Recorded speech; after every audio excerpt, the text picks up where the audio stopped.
Queridos irmãos e irmãs,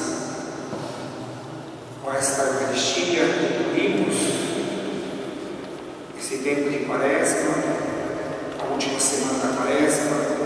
No próximo domingo celebramos solenemente a abertura da Semana Santa com o Domingo de Ramos. Gostaria de iniciar a nossa reflexão desta manhã com a afirmação de Tomé, que ouvimos no Santo Evangelho. Vamos com ele para morrer.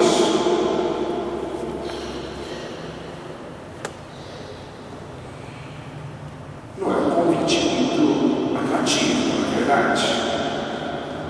No entanto, esta afirmação de Tomé é importantíssima para compreender o espírito deste domingo quinto da Quaresma, que nos prepara para a Semana Santa. Vamos também nós ajudar para morrer com ele.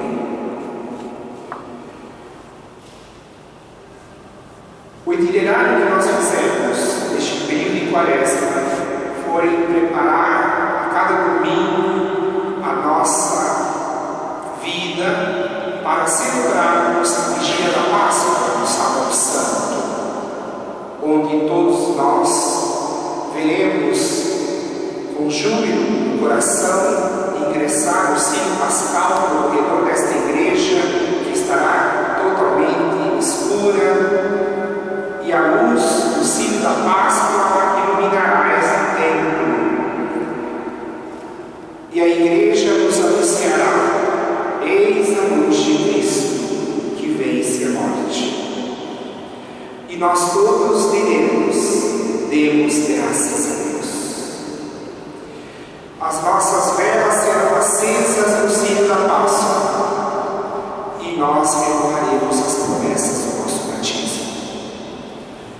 E aqui nós começamos a entender por que a igreja nos apresenta esses textos da liturgia da palavra no dia de hoje.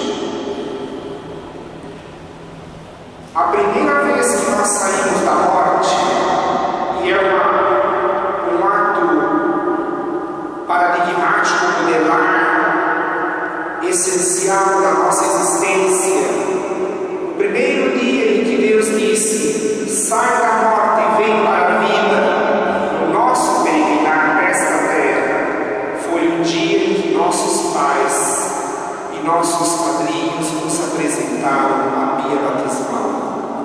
O útero da igreja nos acolhe, e pela profissão de fé de nossos pais e de nossos padrinhos, nós fomos mergulhados na paixão de Cristo.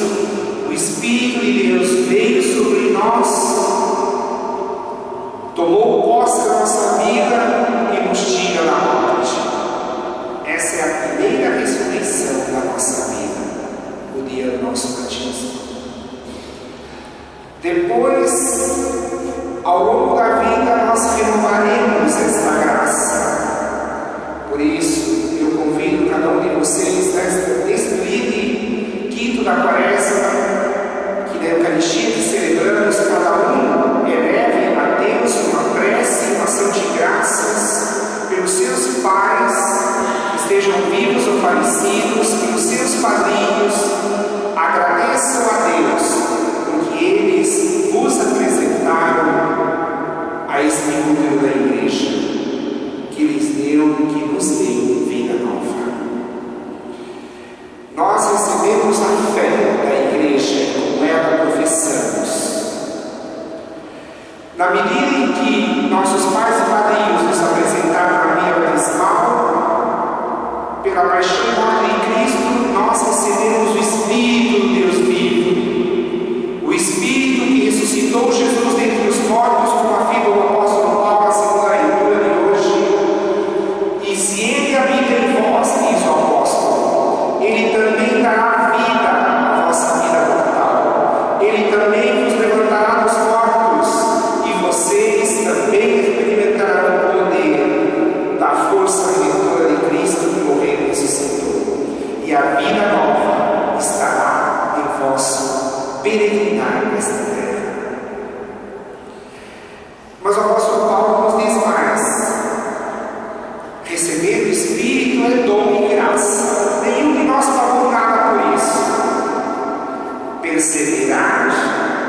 aqui recebido no batismo não é exclusivamente graça, é também graça. Se Ele não nos sustenta, é impossível viver desse Espírito que dá vida. Mas a adesão a Cristo, o reconhecer a pessoa de Cristo, este crescimento na fé,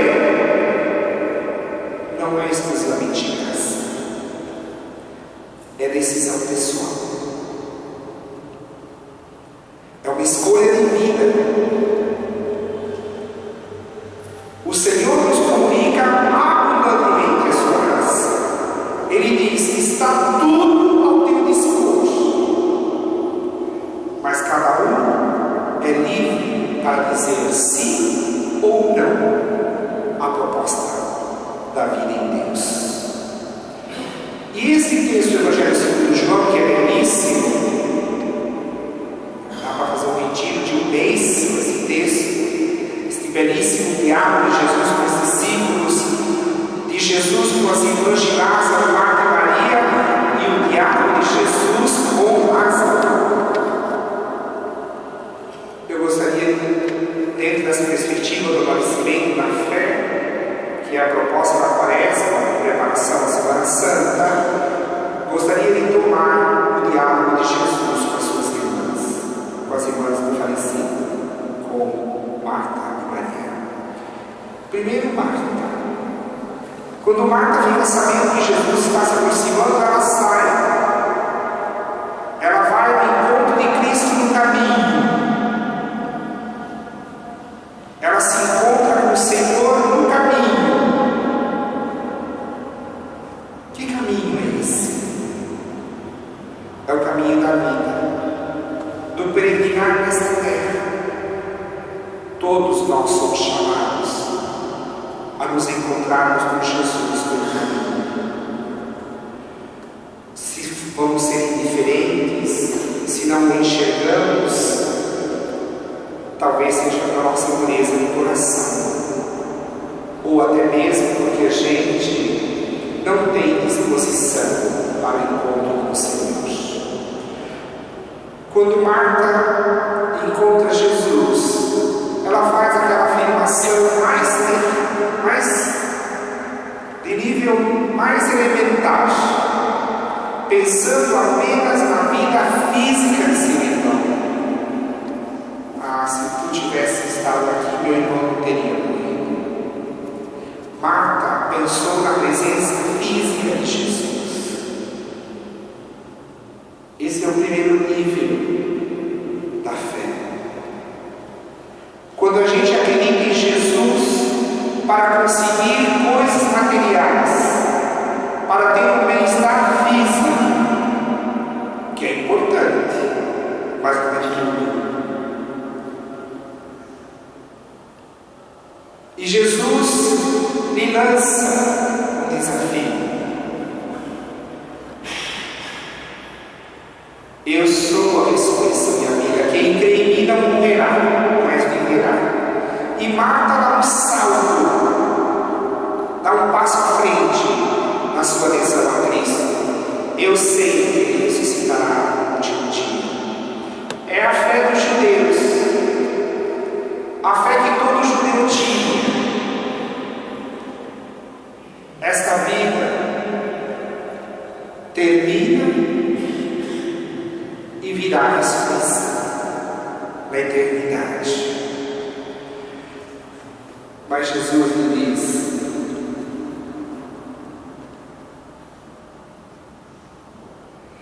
lhe lança um novo desafio. E o que ela responde? Eu creio que tu és o Cristo, o Messias que vem a este mundo. Esta é a profissão de fé da maturidade cristã.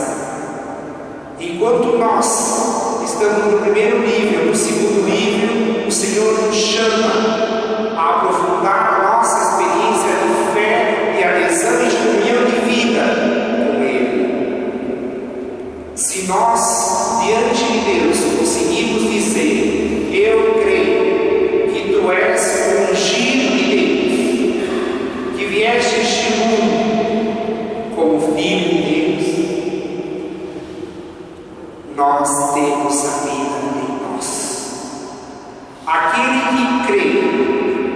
que Deus enviou o seu Filho. E lembre-se da missa do domingo passado.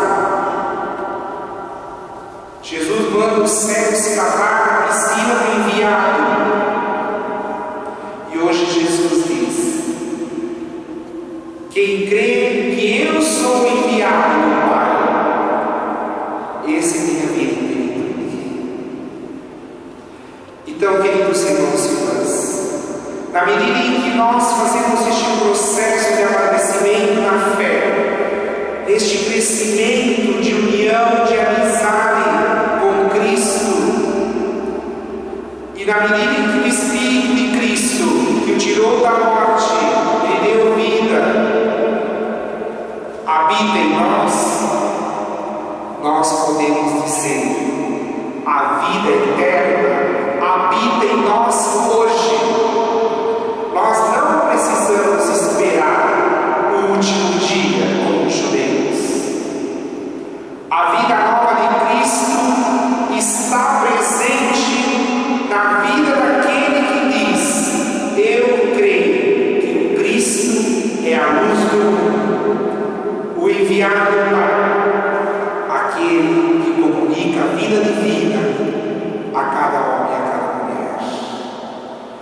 Por isso que a igreja nos diz que nós que somos batizados e vivemos coerentemente o nosso batismo, nós já somos vitoriosos sobre a morte. Nós já ressuscitamos. A cada dia a paz do Senhor se realiza em nós. E o dia que a gente for sepultado, o dia, graças a Deus, nós vamos morrer, que a coisa mais democrática que existe nesse mundo é a morte. Negro, branco, asiático, pobre, rico, nobre, nenhum de nós Deus vai escapar. Todos partimos. Esse dia da nossa partida será apenas um pouco da nossa longa existência ressuscitados. Porque aquele que ressuscita com Cristo cada dia de sua vida, peregrinando nesta terra, também vencerá a morte no dia que for sepultado, e se coroará este processo, este caminho, este peregrinagem. Por que a igreja nos apresenta na vigília da Páscoa a rainha de todos os santos, que nós vamos cantar no Salmo Santo? Porque a igreja é um corpo feita, constituída de homens e mulheres batizados que peregrinamos nesta terra, e de homens e mulheres batizados que já são gloriosos na ressurreição e na vida eterna, e que estão nas moradas eternas e já realizam o projeto de vida eterna e de salvação para aqueles que ouviram a voz de Deus. A igreja não é um corpo de mortos. A igreja é constituída de homens e mulheres que foram santificados pela palavra de Cristo e pela força do Espírito de Deus. E a igreja é constituída de homens e mulheres como nós, que ainda estamos feridos pelo pecado, que ainda escorregamos, que ainda erramos, mas o Espírito de Deus habita em nós.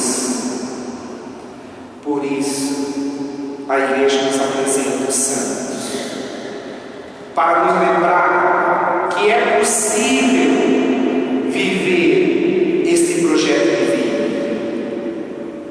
Todos podemos ser santos, sem exceção. Todos podemos ser alcançados por esta vida nova de Cristo, se nós dizemos sim ao Filho de Deus, se nós dizemos sim ao Evangelho, se nós dizemos sim ao amor que Deus semeou em nosso coração, pelo Espírito Santo que nos dá no nosso batismo, que se renova cada dia na nossa peregrinação desta terra. Queridos irmãos e irmãs, vamos para o reino, como diz Tomé, mas não para a morte, para a morte do pecado que gera a vida que o Espírito de Deus nos concede, porque habita em nós. santos, a vocação à santidade a qual nós somos chamados, realiza aquilo que o apóstolo Paulo fala na segunda leitura de hoje, na carta aos Romanos. Nós nos deixamos guiar segundo a carne ou segundo o Espírito. E normalmente quando se lê esse texto, todo mundo lê carne e pensa em sexo, naquilo está tão metido na nossa cabeça. Segundo a carne, todo mundo já pensa em orgia, não tem nada a ver com isso que o apóstolo Paulo está falando. Quando o apóstolo Paulo diz, não vivais segundo a carne, mas segundo o Espírito, ele está apresentando dois paradigmas, dois modelos de vida humana. E o que significa ter segundo a carne? Significa viver olhando o próprio umbigo, autorreferencial, arrogante, soberbo, rebelde diante da proposta de Deus. Viver segundo a carne é isso. É enxergar somente a si mesmo. Jesus não era um homem que vivia segundo a carne. Jesus é um homem que vivia segundo o Espírito. O Espírito de Deus o movia. Tanto é que quando ele viu as irmãs chorarem, ele chorou também. Jesus é aquele que chora com quem chora, faz festa com quem faz festa. Ele se aproxima de quem necessita dele.